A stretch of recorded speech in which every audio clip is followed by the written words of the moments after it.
उत्तर प्रदेश के बारे में लोग बहुत कुछ जानते हैं, पर सब कुछ नहीं, क्योंकि यहाँ की मिट्टी ने अंग्रेजों की गुलामी देखी है, तो इसी मिट्टी से क्रांति की उठती चिंगारी भी।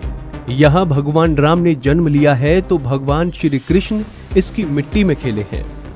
लेकिन आज हम उत्तर प्रदेश की ऐसी जानकारी देने जा रहे हैं जो शायद ही पहले आपने कहीं सुनी होगी।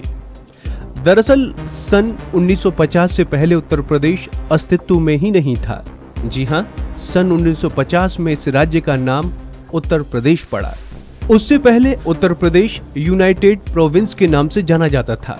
विभिन्न उत्तर भारतीय वंशों 1775, 1798 और 1801 में नवाबों, 1803 में सिंधिया और 1816 में गोरखों से छीने गए प्रदेशों को पहले बंगाल प्रेसिडेंसी के अंतर्गत रखा गया, लेकिन 1833 में इन्हें अलग करके पश्चिमोत्तर प्रांत गठित किया गया।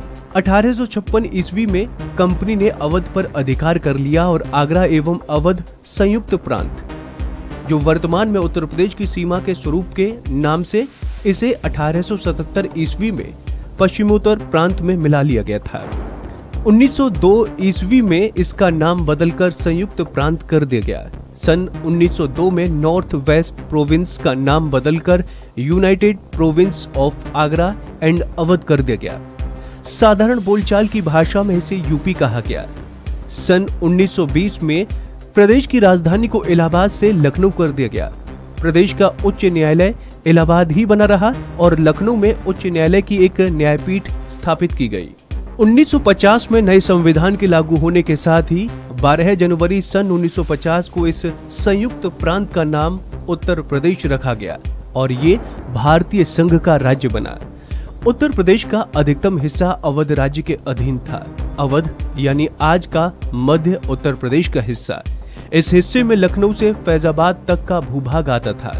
उत्तर प्रदेश की आबादी 20 करोड़ से अधिक है। इस तरह दुनिया के सिर्फ 5 देश ही उत्तर प्रदेश राज्य से अधिक आबादी वाले देश हैं।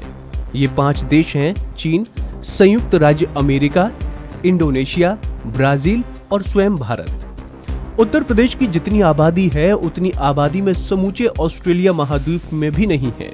साल 2000 से पहले उत्तर प्रदेश देश की भौगोलिक स्थिति भारत देश सरीखी ही थी। सिर्फ समंदर ही नहीं था उत्तर प्रदेश के पास। भौगोलिक स्थिति को देखें तो उत्तर में पहाड़, पश्चिम में रेगिस्तान, बीच अवध वाले इलाके में सर्वश्रेष्ठ दोमट मिट्टी, तो दक्षिण में पठार इलाका, उत्तर में चिकनी मिट्टी और घने जंगल। इस तरह से उत्तर प्रदेश सर्वाधिक जैव विविधता वाला राज्य भी रहा। उत्तर प्रदेश की जमीन पर इंसानों का इतिहास 4000 से भी साल पुराना है।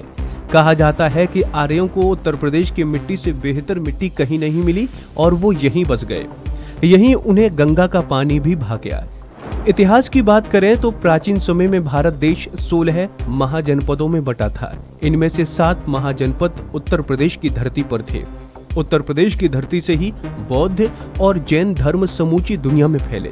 कुशीनगर में बुद्ध को महानिर्वाण प्राप्त हुआ, तो आखिरी बड़े सम्राट हर्षवर्धन की नगरी कन्नौज भी उत्तर प्रदेश में है। मुगलों की बात करें तो बाबर और हुमायूं ज्यादा समय तक शासन नहीं कर सके, पर अकबर ने उत्तर प्रदेश की माटी को ही अपना सब कुछ मान लिया।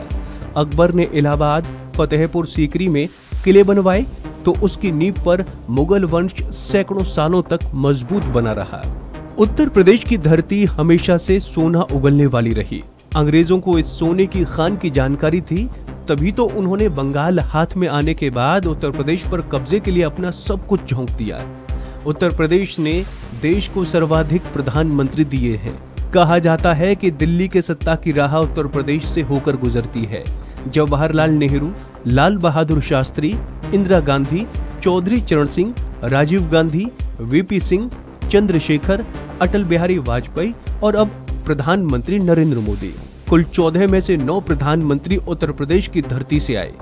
उत्तर प्रदेश में सबसे ज्यादा लोकसभा सीटें 80 और सर्वाधिक राज्यसभा सीटें 31 हैं, जो देश की राजनीति की दिशा और दशा तय करती हैं।